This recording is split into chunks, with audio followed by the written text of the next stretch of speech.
우리는 오늘 출발점에 서 있습니다. 유엔의 역사와 인류의 역사상 위대한 출발점이죠. 세계 인권 선언은 전 세계에 살고 있는 모든 사람들을 위한 대헌장이 될 것입니다.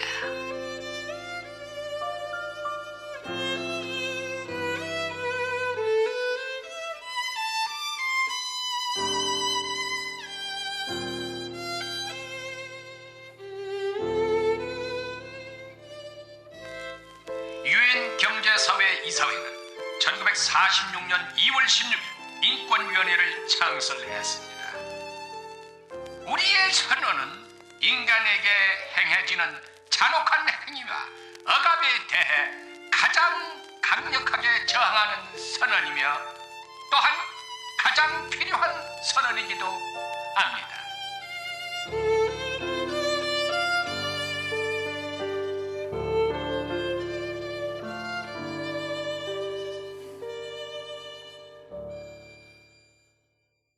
안녕하세요. 해리슨 포워드입니다. 저는 미국에 살고 있지만 세계의 시민이기도 합니다. 1948년 12월 10일 이곳 유엔 본부에서는 많은 이들의 헌신적인 노력으로 역사상 유례없는 세계 인권선언이 만들어졌습니다. 이 선언이 제시하는 원칙과 신념은 우리에게 좀 더 높은 수준의 삶을 가져다 줄 것입니다. 이 선언이 모든 인권 침해를 예방할 수 있는 것은 아니지만 누구에게나 어디에서나 적용할 수 있는 인권 규범을 제시하고 있습니다.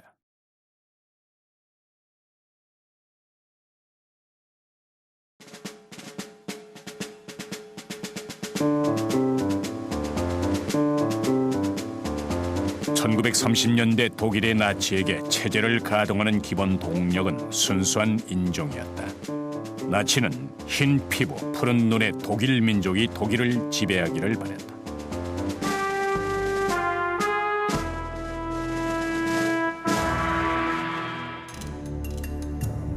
피의 순수성이라는 기준을 만족시키지 못한 사람들은 제거 대상으로 낙인 찍혔고 그들의 삶은 쓸모없는 것으로 치부된다.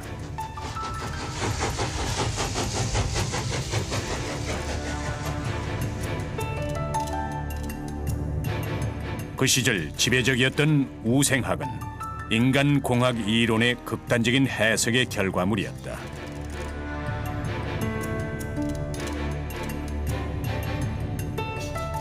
미국을 포함한 몇몇 국가에서도 유전적으로 바람직하지 못한 자들을 가려낸다는 명분으로 이민법을 통과시켰다. 그러나 독일의 나치 정권보다 더 심한 것은 없었다. 유태인, 집시, 공산주의자, 동성애자, 알코올 중독자는 모두 강제 수용소로 끌려갔다.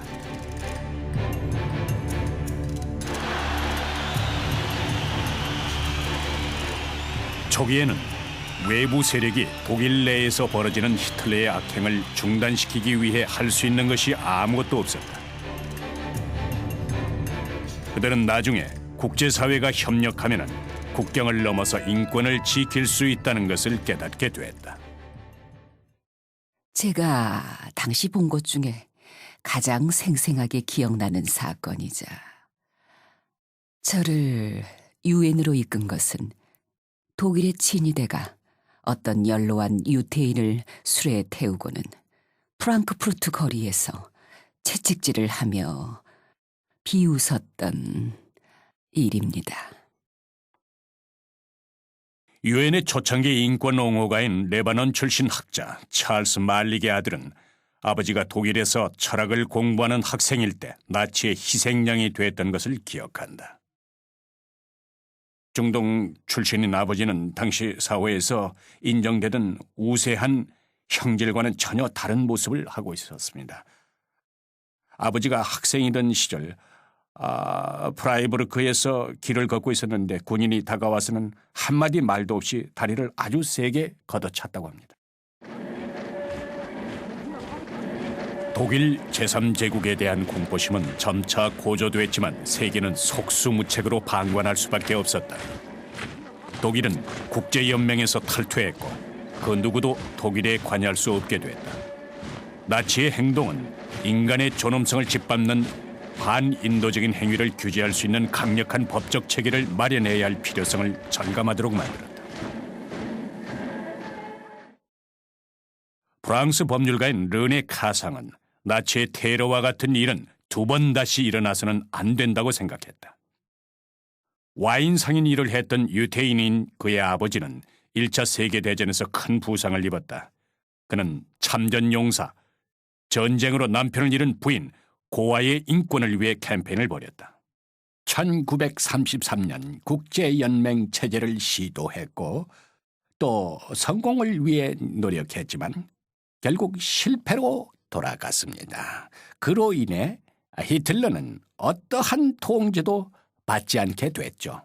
히틀러가 권력을 장악하고 승승장구하게 되면서 많은 사람들은 국제사회가 사람들의 인권을 보호하기 위해 개입해야 할 필요성이 있다는 것을 절감하게 됐던 것입니다.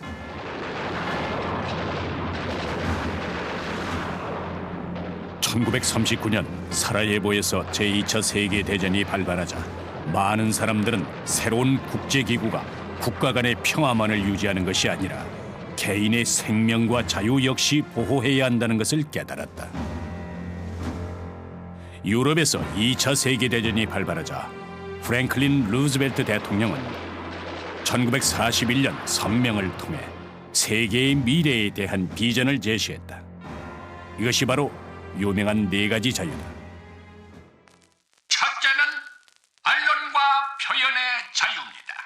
세계 어느 곳에서나 언론의 자유, 표현의 자유를 누릴 수 있어야 합니다. 둘째는 종교의 자유입니다. 세계 어디서나 그리고 누구나 자신이 원하는 방식대로 신을 숭배할 수 있어야 합니다. 셋째는 결핍으로부터의 자유입니다. 넷째는 공포로부터의 자유입니다. 전 세계 모든 곳에서 무기 감축이 대대적으로 이루어져야 한다는 것을 뜻합니다.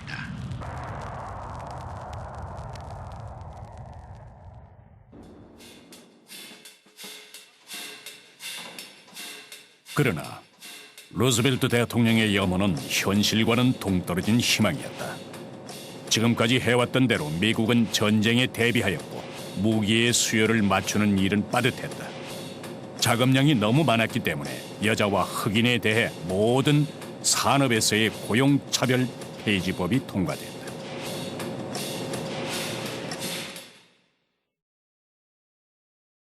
젊은 공무원인 에드워드 로스는 흑인이 동등한 조건으로 근로할 수 있도록 노력을 기울였다. 그는 후에 유엔에서 엘리노어 루즈벨트 여사를 도와 국제적으로 많은 활약을 펼쳤다.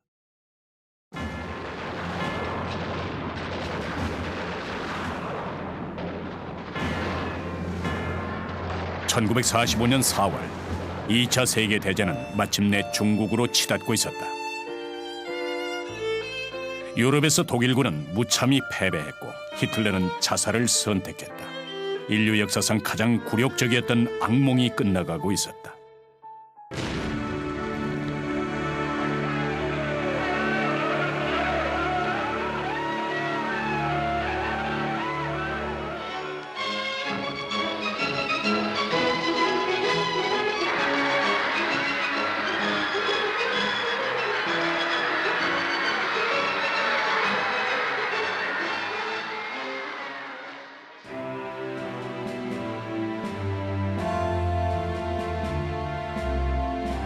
루스벨트 미국 대통령의 갑작스런 죽음은 전 세계를 놀라게 했다.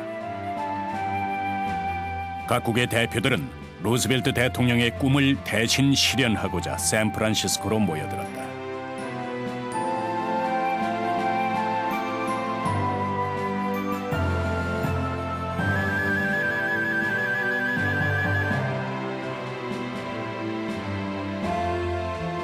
두 달 동안 대표들은 새로운 국제기구인 유엔을 만들기 위한 헌장에 대해 기나긴 토론과 협상의 과정을 거쳤다.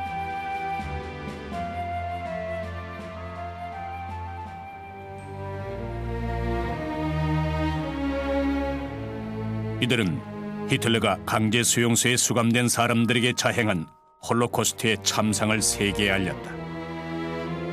뉴스 영상을 통해서 끔찍한 장면들이 샌프란시스코로 전해졌다.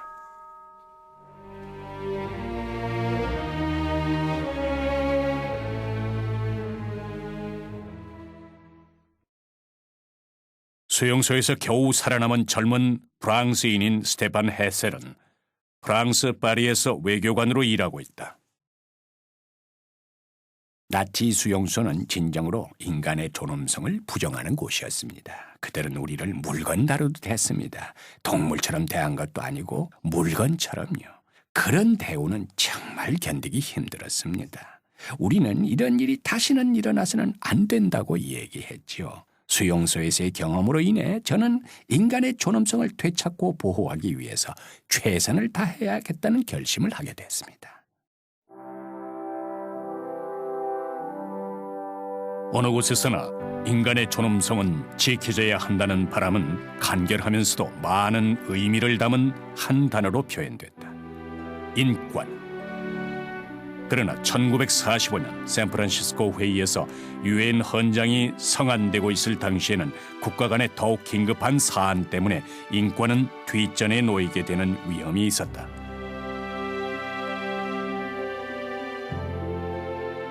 하지만 다행히 인권을 강력하게 옹호하는 사람들이 있었다.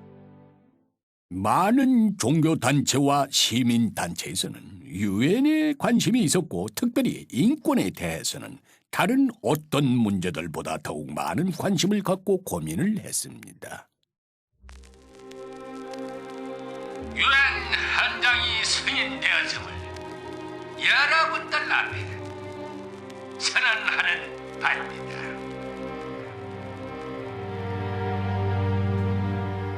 (1945년 6월 26일) 샌프란시스코에 모인 대표들은 유엔 헌장을 승인했다. 헌장에는 인권이라는 단어가 7번 언급됐다. 뿐만 아니라 헌장은 유엔 인권위원회의 설치를 규정했는데 이는 전후 국제 질서에서의 개인의 자유를 보장하는 데 중요한 진전을 의미했다.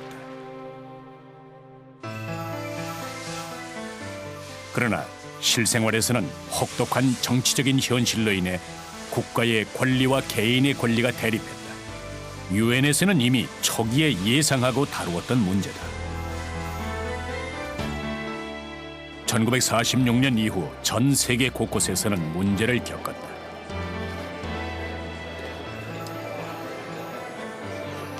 남아프리카에서는 나치즘과 유사한 아파르트헤이트로 흑인과 인도인이 고통을 겪고 투표권을 포함한 다른 권리를 박탈당했다.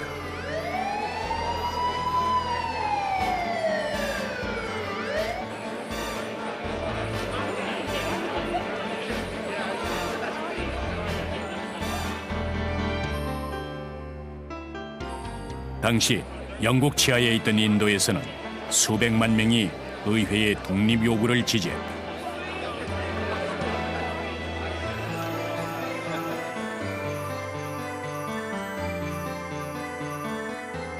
인도의 독립을 앞장서서 지지했던 의회 의원 한산 메타는 그녀의 열의와 지성을 유엔의 인권 업무에 쏟아부었다. 주요 강국에서도 대중의 인권을 포용하는 데에는 어려움이 많았다. 스탈린은 철권으로 소련의 지배자 자리를 차지했고 이에 반대하는 수많은 사람들이 실종되거나 죽임을 당했다.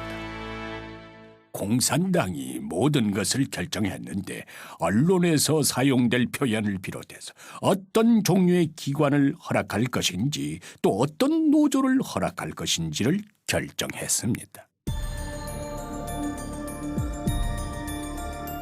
자유주의자들의 고향인 미국에서도 인종차별이 존재하는 것이 현실이었다. 유엔 본부 앞의 조형물은 1946년에 부서진 세계를 상징한다. 기본적 인권을 갈구하는 세계다. 아마도 세계 인권 선언의 창시자들이 본 세계의 모습이 이렇지 않았을까요? 2차 세계대전 이후 이 아름다운 금색의 구는 파괴되었습니다. 내부의 홍수로 인해 파괴되었을 수도 있지만 알을 깨고 나와야만 새로운 것이 탄생되듯 그러한 이유로 파괴되었을지도 모릅니다. 대중적 지지를 받았던 영부인 엘리노어 루즈벨트 여사가 유엔 인권위원회의 초대 위원장으로 선임됐다. 그녀는 가난한 이들과 억압받는 이들을 진정으로 옹호하는 사람으로서 이미 전 세계적 명성을 얻고 있었다. 당시 유엔에서는 권위 있는 지위에 오른 여성이 단 한 명도 없었다. 이런 상황에서 그녀가 세계 최초의 국제적 인권 선언문을 기초할 그룹의 위원장으로 지명됐다는 것만으로 그녀가 국제적으로 얼마나 인정받고 있었는지 가늠할 수 있다. 1947년 뉴욕 근처의 석세스 호수. 몇 달간의 집중적 준비 과정을 거친 후 18개국의 대표들이 모두 참석한 가운데 최초로 인권위원회 총회가 소집됐다. 현재 유엔에서 일하고 있는 스테판 헤셀은 총회의 장소로 마련된 곳이 아이러니했다고 회상한다. 총회 장소는 석세스 호수 옆의 건물이었습니다. 그곳은 지하에 있는 부품 공장이었습니다. 전시에는 비행기 부품이 그곳에서 만들어졌었지요. 재미있는 것은 제가 몇 달간 갇혀있던 독일의 강제 수용소도 예전에는 비행기 부품을 만드는 지하 공장이었다는 것입니다. 저의 상황은 참혹한 전쟁의 소용돌이에서 평화로움으로 바뀌었으나 아직도 예전에 머물던 비행기 부품을 만드는 장소에 서 있다는 것이 참 신기하고 묘한 느낌이 듭니다. 루즈벨트 여사가 뉴스 카메라 앞에서 각국 대표들을 소개하고 있다. 철학자, 이론학자, 외교관 등 다양한 사람들이 한자리에 모인 것은 매우 드문 일이었다. 오른쪽의 프랑스 대표 르네 카상 교수부터 소개하겠습니다. 그는 초안을 작성하는 데 주도적인 역할을 했습니다. 사실 그 스스로도 자신을 선언문 초안의 핵심 작성자로 여기고 있었죠. 다음은 칠레의 산타크루즈 대표입니다. 그는 훌륭한 외교관이었고 에너지가 넘치는 분이었습니다. 중국 대표이자 위원회 부위원장이신 PC 참 박사님입니다. 그는 늘 조용히 영향력을 발휘했습니다. 회의가 다소 격렬해질 때면 적절한 철학적 조언을 해주곤 하셨지요. 유엔 사무총장보를 맡고 계신 라우지에 씨입니다. 라우지에 씨 밑에서 일할 수 있어서 참으로 행운이었습니다. 그는 민주주의와 국제협력을 위해 싸웠습니다. 그와 함께 일한다는 것은 정말 대단한 일이었습니다. 제 왼편에 계신 분은 위원회 사무총장 험프리 박사이십니다. 존 험프리 박사는 모범적이고 양심적이었습니다. 팔 하나를 잃으신 분인데 그래서인지 매력적인 위엄이 넘쳤습니다. 키가 훤칠하고 미남이었는데 비어있는 한쪽 소매가 늘 사람들에게 깊은 인상을 남겼습니다. 위원회 보고관이자 레바논 대표인 말릭 박사이십니다. 그는 쉽게 휘둘리는 성격이 아니었습니다. 자신의 관점을 최대한 명료하게 유지했습니다. 소련의 대표이신 블라디미르 코레츠키 교수입니다. 그리고 그 옆으로 제프리 윌슨 영국 대표입니다. 이들은 악이 승리하는 것을 방지하기 위해 무척 노력했습니다. 그들은 최악의 상황을 이미 겪었고 다시는 그런 일이 일어나지 않도록 하겠다는 결의가 정말 확고했죠. 루즈벨트 여사는 강력한 의지를 갖고 인권위원회 위원장의 임무를 수행했다. 가령 유엔의 회의를 오전 10시에 소집한다고 하면 정각 10시에 정확하게 오는 사람은 루즈벨트 여사가 유일했습니다. 대부분 고위직의 대표들은 다른 곳에서 식사를 하는 반면 루즈벨트 여사는 종종 카페테리아에서 식사를 했고요. 이런 모습들이 사람들에게 종종 목격되면서 사람들은 점차 그녀의 성격을 잘 알게 됐습니다. 동남아시아. 유엔 인권 프로그램의 대표로 파견된 토마스 하모버그가 특별 임무를 띠고 캄보디아 국경에 접한 해안 마을 코콩을 향해 출발하고 있다. 그는 수주일 동안 불법으로 군대에 억류된 두 젊은 여성을 구출할 계획이다. 유엔의 설립 초기에는 이러한 형태의 개입이 국가 주권에 대한 침해로 간주될 수도 있었다. 그러나 오늘날 국경에 관계없이 누구나 인권 침해를 자신의 일로 받아들이고 있다. 이번 일처럼 지역에서 발생하는 인권 침해의 경우에는 사례별로 다른 방법으로 조심스럽게 사람들을 도와야 한다. 우선 지방경찰청장의 사무실을 방문했다. 제가 방문할 수 있도록 해주셔서 감사드립니다. 저는 유엔 사무총장을 대리하여 캄보디아의 인권 문제를 살펴보는 역할을 담당하고 있습니다. 그래서 캄보디아의 인권 상황을 잘 파악하기 위해 현지에 자주 방문하고 지역을 돌아봅니다. 이번에 저는 특정한 사안을 염두에 두고 있습니다. 최근에 두 여성이 군대에 억류되어 있다는 것을 알고 있습니다. 이는 확실히 불법이며 경찰과의 협력이 필요할 것이라고 생각하고 있습니다. 경찰은 하모버그 대표를 군대로 보냈다.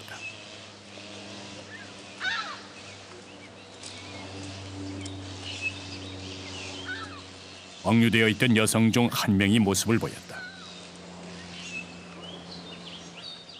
당신들이 사람들에게 얘기 좀 하자며 이곳으로 오라고 요구하면 그것은 체포로 간주됩니다. 캄보디아 법률에 의해 군대에 체포권이 주어진 것입니까? 저는 캄보디아 헌법이 군대에 체포권을 주지 않는다고 알고 있습니다. 군 감찰에는 이번 사건을 보고하지 않았습니다. 우리는 이 여성들을 체포하거나 억류하지 않았기 때문입니다. 우리는 그들을 초대한 것입니다. 하지만 이 여성의 말은 달랐다. 저는 방 안에 갇혀 있어요. 군인들은 저한테 음식을 넣어주기 위해서 문에 구멍을 뚫었어요. 그렇게 뚫은 구멍을 통해서 음식을 줘요.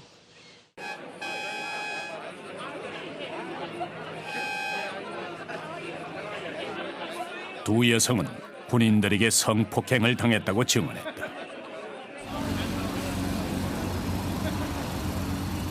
유엔의 도덕적 권위와 국제적인 비판 여론 덕에 하모버그는 두 여성에게 자유를 되찾아 주었다.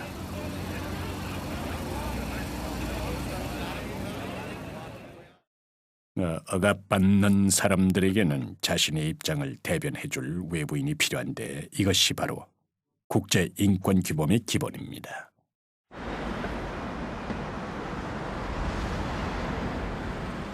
오늘날 우리가 준수하는 국제적 규범들이 1947년에는 격렬한 논쟁을 불러일으켰다. 버려진 도살장 자리에 장차 유엔 사무국이 들어설 건물이 세워지는 동안 법률 전문가들과 외교관들은 계속해서 세계 인권 선언문 초안을 다듬고 있었다.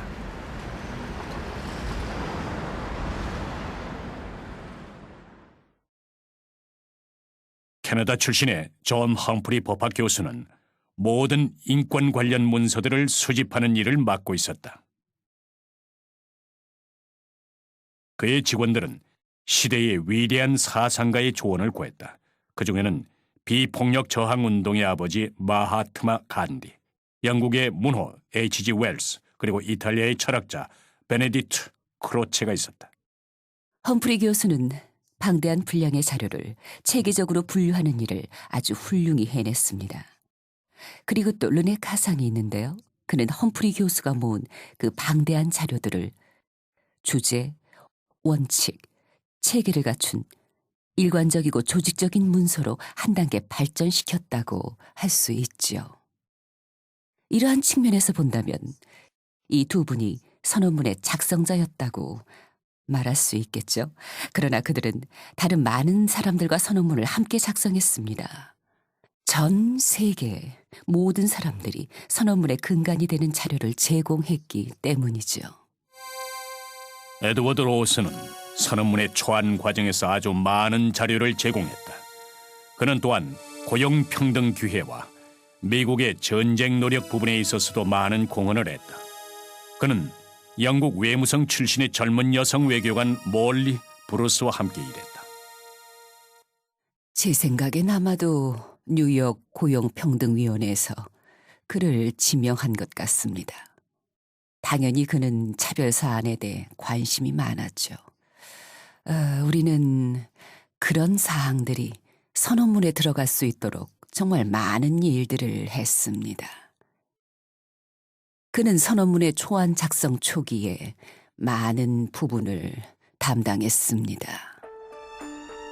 르네 카상은 마치 모자이크와도 같은 많은 서류와 제안, 요구사항들 중 가장 좋은 부분을 뽑아내 펜과 잉크로 작성, 위원회에 초안을 제공했다. 그는 아주 신중하게 단어를 선택하여 파란색 펜으로 내용을 추가하고 수정했다. 우리는 모든 사람들이 받아들일 수 있는 단어를 선택하려고 노력했습니다.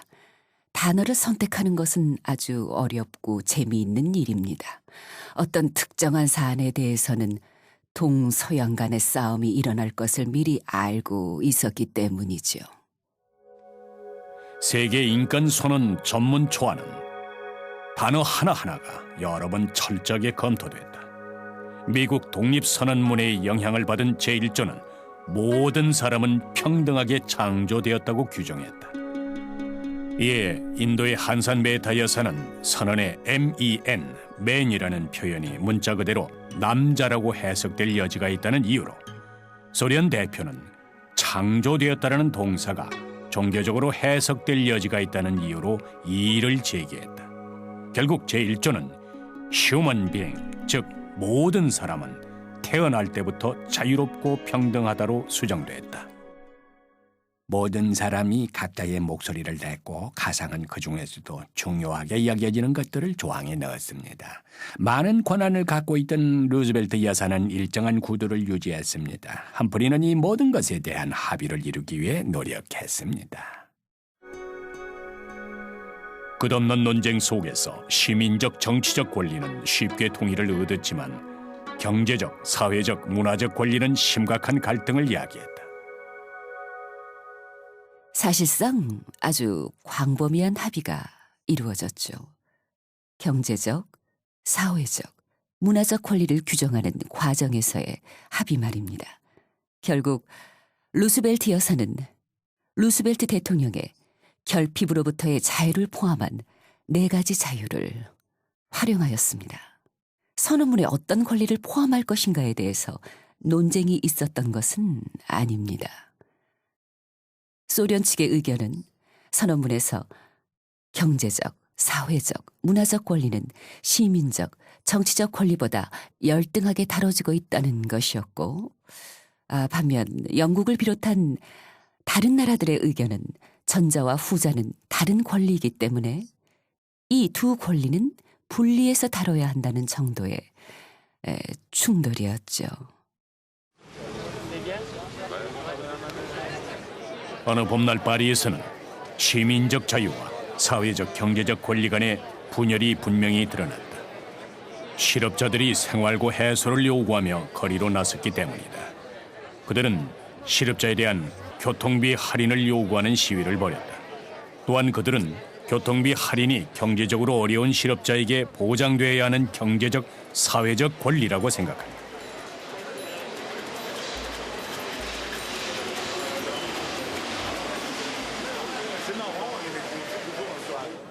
저는 지난 8월부터 지금까지 실직 상태로 있습니다.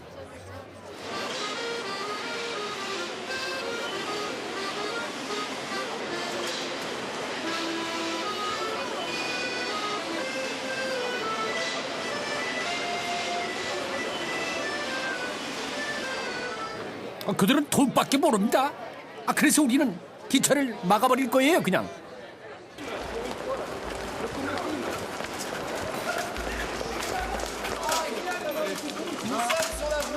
Évitez de mettre les 2 pieds entre les rails. On touche 2000 francs par mois. On n'a pas payé. On n'a pas payé. C'est pourquoi. 2년 반 동안 저는 사회 가장자리에서 살고 있습니다. 저는 스스로 모든 것을 잃은 사람이라고 생각합니다. 저는 나라를 위해 40년 동안 일했습니다. 이것은 치욕입니다.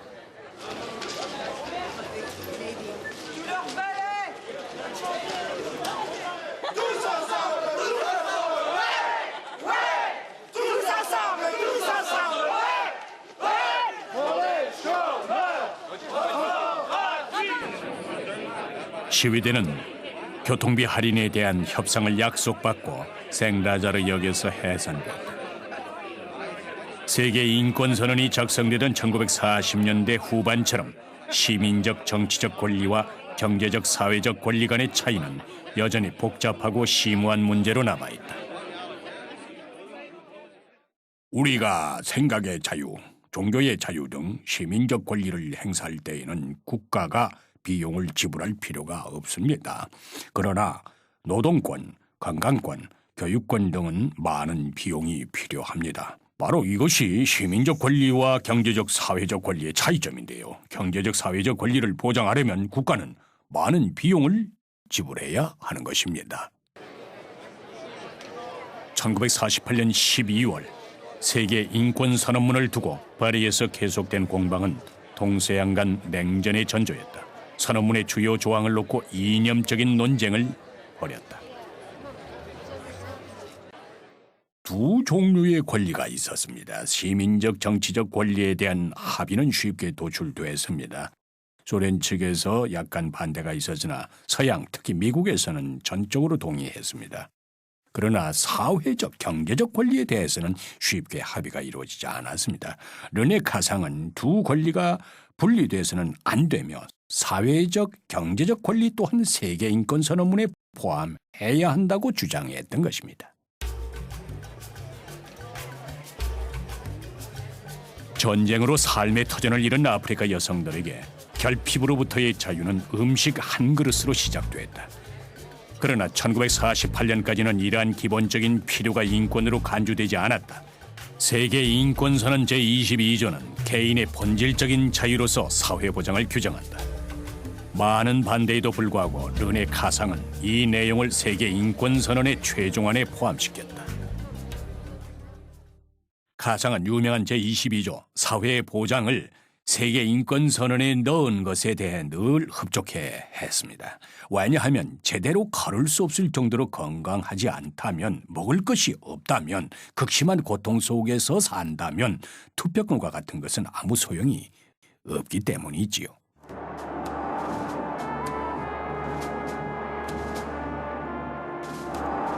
냉전과 전쟁에 대한 두려움이 유엔의 노력에 그늘을 들이웠다. 많은 사람들은 동서양이 고군분투하는 이때에 과연 인권이 살아남을 수 있을까 하는 의문을 가졌다.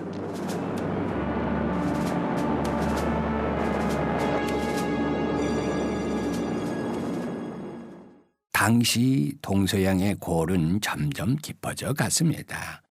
그러나 이러한 갈등에 우리가 손을 놓고 있으면 세계인권선언 채택과 같은 포부를 이루기 어려울 것이라는 것을 알 수 있었습니다. 돌이켜보면 주요 참석자들은 시간이 지날수록 점점 기회가 없어질 것이라고 믿었습니다. 냉전은 점점 그 강도가 심해졌고 그러던 와중에 그리스와 한국에서 전쟁이 발발하게 되었습니다. 1948년 12월까지 세계 인권선언을 채택하지 않으면 그 이후에는 어려울 거라 생각했지요. 세계 인권선언 작성자들은 캄보디아 크메르르주의 끔찍한 학살을 예측할 수는 없었다. 그러나 그들이 만든 행동 강령은 한 개인의 자유가 가장 처참하게 유린당할 때에도 유효한 것이었다. 관광객들과 생존자들은 대량 학살이 일어난 킬링필드의 유골이 모셔진 위령탑을 방문한다.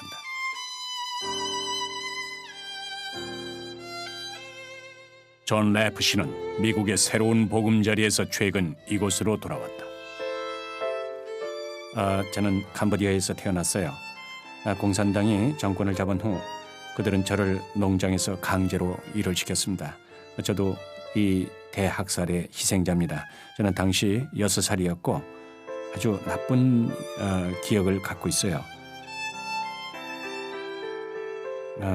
여러 번 굶어 죽을 뻔했는데 운 좋게도 전 지금 이렇게 살아 있습니다.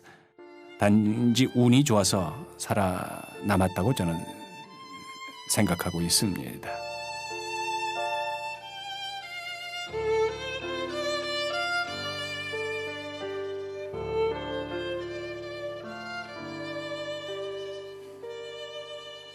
학살의 중심이었던 툴슬랭에서 수천 명의 사람들이 이념이 다르다는 이유로 살해당했다. 인간의 자유를 얻기 위해서는 어둠의 세력에 맞서 싸워줄 사람이 필요했다.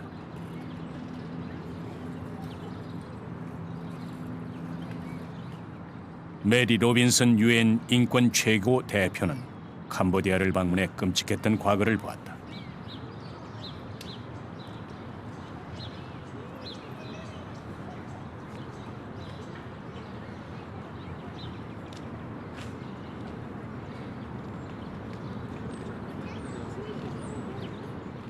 외국인이 캄보디아인을 죽인 것도 아니고 인종 간, 민족 간의 갈등도 아니었으며 종교적 갈등도 아니었습니다.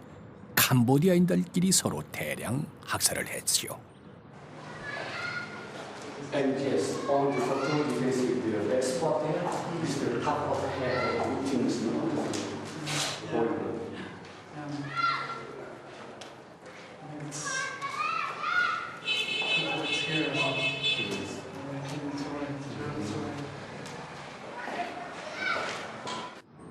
인간은 극도로 잔인해질 수 있습니다. 인간의 마음은 엄청난 증오심을 품을 수도 있는 반면 관대함, 사랑의 감정도 품을 수 있습니다. 이 장소가 보여주고 있는 증오심과 이곳에서 행해진 수치스럽고 굴욕적인 고문 같은 것을 종식시키는데 국제적으로 협력해야 할 것입니다. 3년 반 동안 캄보디아에서는 인구의 20%에 달하는 170만 명이 목숨을 잃었습니다. 이들은 처형되거나 정부 정책으로 야기된 질병과 궁핍으로 죽어갔습니다. 유엔을 비롯한 어떠한 국제기구도 이 대량 학살에 대항하지 않았던 것입니다. 캄보디아는 가장 수치스러운 실패 중 하나라고 저는 생각하고 있습니다. 인권 발전을 위해 중요한 것은 반인권적 행위를 적발하고 처벌할 수 있는 집행 메커니즘을 설치하는 것이었다. 국제사회의 개입은 이런 만행이 다른 사람들에게 일어나는 걸 더 이상은 두고 볼 수 없다고 한 개인이 절규할 때 시작될 수 있습니다. 정부는 대책을 마련하지 않으면 국민들의 분노에 직면하게 된다는 걸 깨달았고 변화했습니다. 저는 자국민을 압박하거나 선동하는 독재자에게 공공의 압력을 가함으로써 대응해 온 것입니다. 그래서 개인이든 집단이든 정부든 우리 모두가 책임을 갖고 있습니다.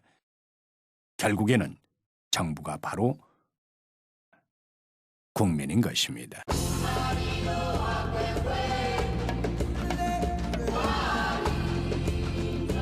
세계 인권선언이 만들어진 후 50년 동안 인류의 인권을 보호하기 위해 많은 일들이 이루어졌다. 식민주의를 끝내려는 투쟁은 세계 지도를 바꾸어 놓았다. 마지막 식민지 중 하나인 나미비아가 독립했을 때 국민들은 기쁨에 젖어 환호했다.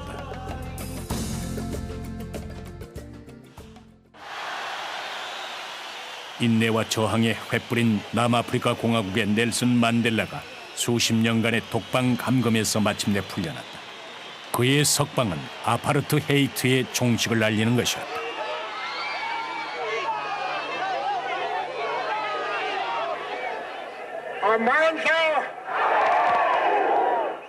Amansa e Africa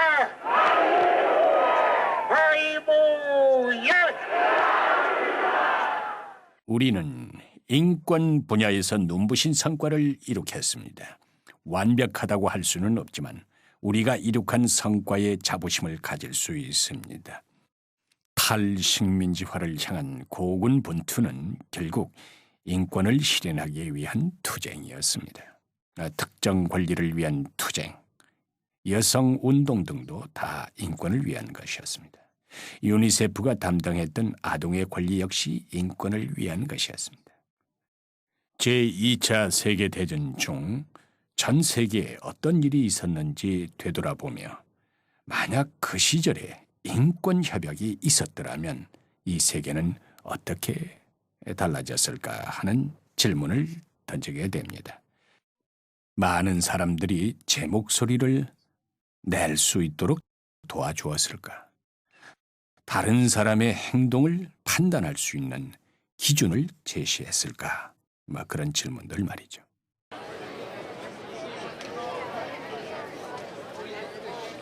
(1948년) 파리. 세계 인권 선언의 최종안을 논의하고 있는 찰스 말릭 위원장이다. 1948년 가을, 파리에서 찰스 말릭 위원장이 주재하는 수많은 회의가 열리고 세계 인권 선언의 최종본이 다듬어지고 있었습니다. 찰스 말릭은 아주 엄격하게 모든 연사에게 3분 규칙을 적용했던 것입니다. 연사들의 발언은 아주 엄격하게 3분 내로 제한됐다. 위원회는 조항들을 구체화했고 유엔 총회에서의 최종 투표만을 남겨두었다. 운명의 날인 12월 10일은 유엔 사무국 직원 모두에게 정말 감동적인 날이었습니다. 대부분의 사람들이 이 선언을 지지한다는 것을 알고 있었지만 혹시 반대표가 있을 수도 있기에 걱정을 했었고, 사우디아라비아가 반대할 수도 있고 소련 역시 찬성할지 반대할지 몰랐기 때문입니다. 이제 세계 인권선언 전체를 표결에 붙이겠습니다. 표결은 세계 인권선언의 각각의 조항마다 개별적으로 진행하도록 하겠습니다. 각국 대표들이 앞에 앉아 있었고 우리 사무국 사람들은 뒤에 앉아 있었습니다. 우리는 누가 어떻게 투표하는지 보려고 애썼고 제 개인적으로도 아주 인상 깊은 순간이었습니다.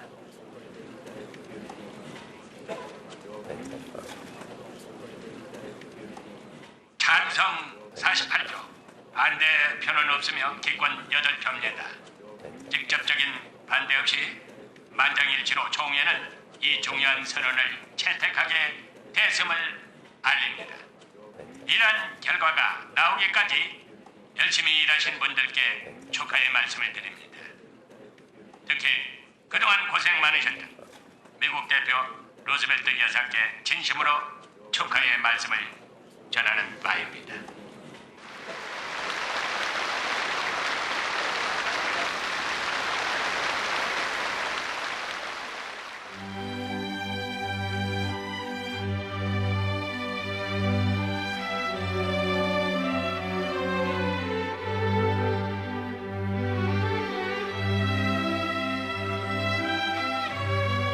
앞으로 갈 길이 멀지만 선언의 채택을 기념하고 축하하는 순간이었다. 이 새로운 인권 선언은 인류를 위한 아주 중요한 공헌이었다.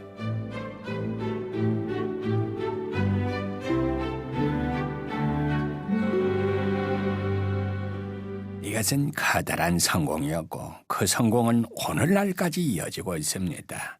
이 선언문은 단지 몇 년에 걸쳐 만들어졌지만 오늘날에도 매우 상징적인 가치를 지니고 있습니다. 어떤 국가도 세계 인권 선언과 무관하다고 감히 말할 수 없을 것입니다. 정말 놀라운 성취예요.